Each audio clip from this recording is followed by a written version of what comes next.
விக்ரம் இதுக்கு முன்னாடி நடித்த தங்கலான், கோப்ரா அதெல்லாம் கம்பேர் பண்ணும்போது இந்த படம் குட் மூவின்னு சொல்லலாம். ஆனால் ஒரு ரொம்ப பிளாக் பஸ்டர் அந்த மாதிரி சொல்ல முடியாது. 10க்கு ஆவரேஜாக கிட்டத்தட்ட ஒரு 8 பாயிண்ட் தாராளமாக கொடுக்கலாம். ஒரு குட் மூவி தான். நல்லா இருக்கு ப்ரோ படம். அது எப்படி சொல்கிறதுன்னா, மொக்கன்னு சொல்ல முடியாது, சூப்பர் சொல்ல முடியாது, அந்த மாதிரி 2 விதமாக தான் போகுது படம். பட் ஆனால் வந்து பார்த்தோன்னா விக்ரம்க்கு வந்து பார்த்தோன்னா இது கம்பேக் மூவி தான் ப்ரோ. அதில் எந்த ஒரு மாற்ற கருத்துமே இல்லை. மற்ற படத்துலையாவது வந்து கொஞ்சம் ஸ்லோனஸ்ஸாக நடிக்கிற மாதிரி இருக்கும்.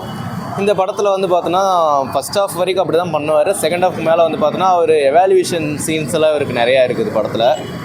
ஸோ அது ஒரு ப்ளஸ் பாயிண்ட்டு. இன்னொன்று எல்லா கேரக்டருக்குமே ஒரு முக்கியத்துவம் கொடுத்துருக்குறாங்க. Suraj sir, S A. Surya sir, Dushara Vijayan இவங்களாமே நல்லா சூப்பராகவே தான் பண்ணியிருக்கிறாங்க படத்தை.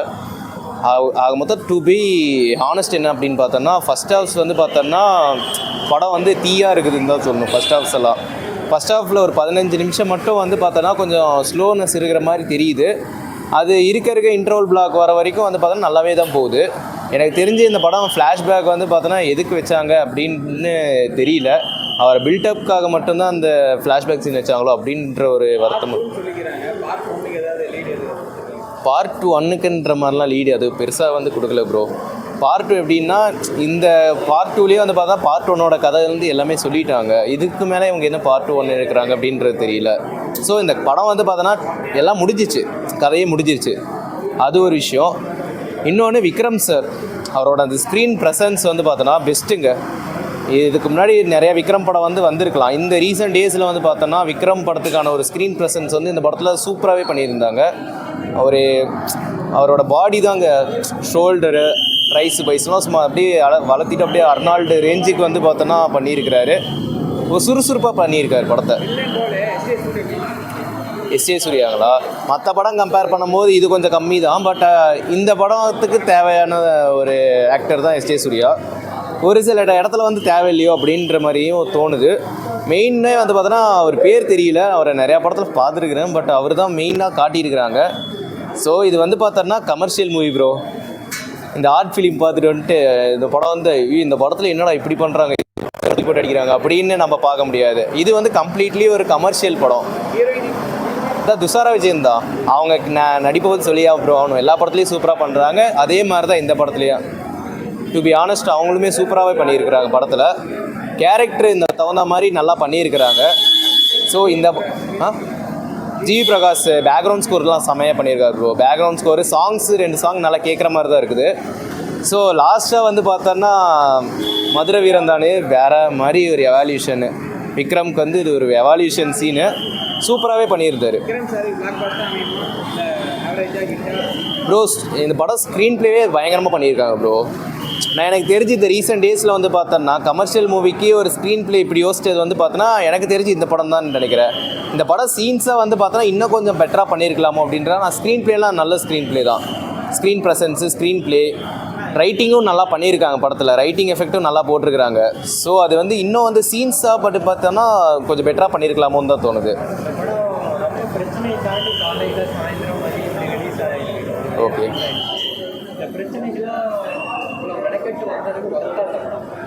எனக்கு ஃபஸ்ட் ஹாஃப் பார்க்கும்போது இதெல்லாம் தேவையில்லையே அப்படின்ற மாதிரி தான் தோணுச்சு.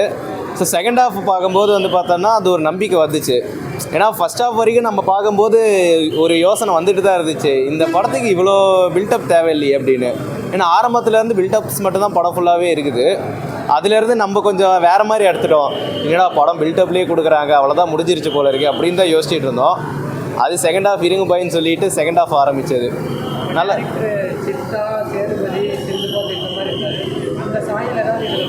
நிறையா சாயல் இருக்குது. நீங்கள் ஒரு சில சாயலில் சேதுபதி படத்தோடைய ஒரு சாயல் இருக்குது. சித்தா பட சாயலும் வந்து அங்கங்கே வந்துட்டு தான் போகுது.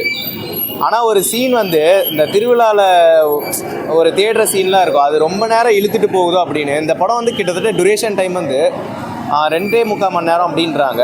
எனக்கு என்னமோ கிட்டத்தட்ட 3.25 மணி நேரம் போகிற மாதிரி ஒரு ஃபீல் ஆகுது. அது எனக்கு மட்டுமா இல்லை உங்களுக்குமான்னு எனக்கு தெரியல. அது கமெண்ட் கூட பண்ணுங்கள் ப்ரோ. லென்த் இருக்குது ப்ரோ. ஒரு சில போரிங் சீன்ஸ்லாம் இருக்குது. அதுவும் ஆனஸ்ட்டாக இதில் சொல்லி தான் ஆகணும். அதில் போரிங் சீன்ஸ்லாம் இருக்குது, இல்லைன்னு சொல்ல.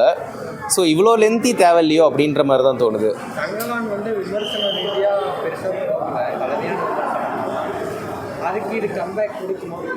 இது என்ன கேட்டிங்கன்னா இது கம்பேக்குன்னு தான் சொல்லுவேன். பட் ஆடியன்ஸ் கையில் தான் இருக்குது. அவங்க எப்படி பார்க்குறாங்க அப்படின்னு. ஆனால் இந்த அறிவு மேதாதிகள்லாம் சொல்லுவாங்க பார்த்தீங்களா, படம் வந்து பார்த்தோன்னா இந்த ஆங்கிளில் இருந்து பாருங்கள் இந்த படம் நல்லாயிருக்கும், இந்த ஆங்கிளில் இருந்து பாருங்கள் இந்த படம் நல்லாயிருக்கும்னு சொல்லுவாங்க பார்த்தீங்களா. அவங்க சொல்கிறதெல்லாம் ஒரு இதுவுமே கண்டுக்காதீங்க. இது கம்ப்ளீட்லி ஒரு கமர்ஷியல் படம், ஆக்ஷன் படம். அதுக்கு தகுந்த மாதிரி படம் பண்ணியிருக்காங்க. ஒரு நீட்டான ஒரு கமர்ஷியல் படம், ஃபேமிலியோட பார்க்கலாம். 10க்கு ரேட்டிங் நான் வந்து 8 தருவேன் ப்ரோ. அந்தளவுக்கு வர்த்தியான ஒரு படம் தான். ஜி பிரகாஷ் பிஜிஎம்மில் பின்னிட்டார். வீர தீர சூரன் படத்தோட ஒன்லைன் பார்த்தீங்கன்னா, படம் எடுத்த உடனே ஒரு அப்பா மகன் சேர்ந்த ஒரு கேங்ஸ்டர் ரவுடிஸும் அவங்களுக்கு ஒரு சின்ன ஒரு பிரச்சனை வருது. இதுக்கு முன்னாடி ரவுடியாக இருந்து இதெல்லாம் இருந்து இப்போ திருந்தி குடும்பம் குழந்தைன்னு வாழ்ந்துட்டுருக்க நம்ம ஹீரோ விக்ரமை சந்தித்து அந்த பிரச்சனைக்கு ஒரு காரியம் பண்ணி கொடுக்க அவரை கேட்டுக்கிறாங்க. அவர் ஸ்டார்டிங்கில் மறுக்கிறாரு. வழி இல்லாமல் மறுபடியும் அதை பண்ணுறதுக்காக பிளான் பண்ணி போகிறாங்க. அதை பிளான் பண்ணி போயிட்டுருக்கிறது நல்லா இன்ட்ரெஸ்டிங்காக ஸ்க்ரீன் ப்ளேவில் வந்து பண்ணியிருக்காங்க. இது கடைசியாக அவரால் அந்த சம்பவத்தை முடிஞ்சா முடியலையா, அந்த ரவுடி கும்பல்லாம் என்னானாங்க அப்படிங்கிறது தான் கதை. இந்த படத்தோட கதை பார்த்திங்கன்னா, படம் போட்டு ஒரு 15 to 20 நிமிஷத்துக்குள்ளேயே ஆடியன்ஸுக்கு தெரிய வந்துடுது. அந்தளவுக்கு தான் இருந்துச்சு. படம் எடுத்ததும் பயங்கர விறுவிறுப்பாகவே போயிட்டுருக்கு. அதில் எந்த ஒரு பிரச்சனையும் இல்லை. ஆனால் அந்த விறுவிறுப்பு கடைசி வரைக்கும் போகுதுன்னா இல்லை. ஏன்னா ஒரு விஷயத்துக்காக பண்ணுறாங்கன்னு ஆடியன்ஸுக்கு சொல்லிட்டாங்க. அந்த விஷயத்தை எவ்வளோ சீக்கிரம் பண்ண முடியுமோ அவ்வளோ சீக்கிரம் ஸ்க்ரீன் பிளேயில் நம்ம கொடுக்கணும். ஆனால் டைரக்டர் அதை வந்து கொஞ்சம் மறுத்துட்டாருன்னு தான் சொல்லணும். அதை நோக்கியே ஓடிட்டே இருக்கார். படம் எண்டிங்கில் தான் கிட்டத்தட்ட ஒரு ஃபைட்டு வரப்போகுதுன்னு சொல்லிட்டார் படம் ஆரம்பித்ததும். அந்த ஃபைட்டு கிளைமேக்ஸில் கொண்டு வச்சா எப்படி இருக்கும் அப்படிங்கிற மாதிரி ஆகிப்போச்சு. ஃபஸ்ட் ஹாப்பில் ஒரு 10 நிமிஷமும் செகண்ட் ஹாப்பில் ஒரு 10 நிமிஷமும் படத்தை கொஞ்சம் குறைச்சிருந்தா இன்னும் படம் நல்லா இருந்திருக்கும். மற்றபடி படம் குட் மூவி தான். இதில் ஃப்ளாஷ்பேக் சீன் ஒன்று வச்சுருக்காங்க. படத்தோட டைட்டிலே பாகம் 2 அப்படின்னு தான் வச்சுருக்காங்க. முன்னாடி பாகம் வந்து ஒரு சில சீன்ஸ்லாம் இருக்கும் போல் எடுப்பாங்களா என்னான்னு தெரியல. அது கனெக்ட் பண்ணுறதுக்காக ஃப்ளாஷ்பேக் சீன் வச்சுருக்காங்க. ஃப்ளாஷ்பேக் சீனு ஒரு சிலருக்கு பிடிக்காது, ஏன்னா அந்த மாதிரி அமைச்சிருக்காங்க. மற்றபடி படத்தில் குறை அப்படின்னு பார்த்தீங்கன்னா பெருசாக எந்த குறையும் இல்லை. கிளைமேக்ஸில் ஒரு ஃபைட் வரும். இப்போ லோகேஷ் மாதிரி நிறையா கிளைமேக்ஸில் ஒரு சாங் கைதியில் வச்சுருப்பார்ல, ஓல்டு சாங், அதே மாதிரி இவருக்கு தூள்லேருந்து சிங்கம் போலே அந்த சாங் வச்சுருப்பார். பட் ஆனால் இந்த கதைக்கும் இந்த கிளைமேக்ஸில் போன சுச்சுவேஷனுக்கும் அந்த சாங் செட் ஆகலை. ஒரு பந்தாக்காக தான் அந்த சாங்கு ஸ்பூப் சாங்காக அந்த சாங் வைப்பாங்களா ஒழிய, ஆனால் இந்த சுச்சுவேஷனுக்கு அந்த சாங் தேவையில்லைன்னு தான் நினைக்கிறேன். ஏன்னா அப்படியே ஸ்டோரி தான் இது.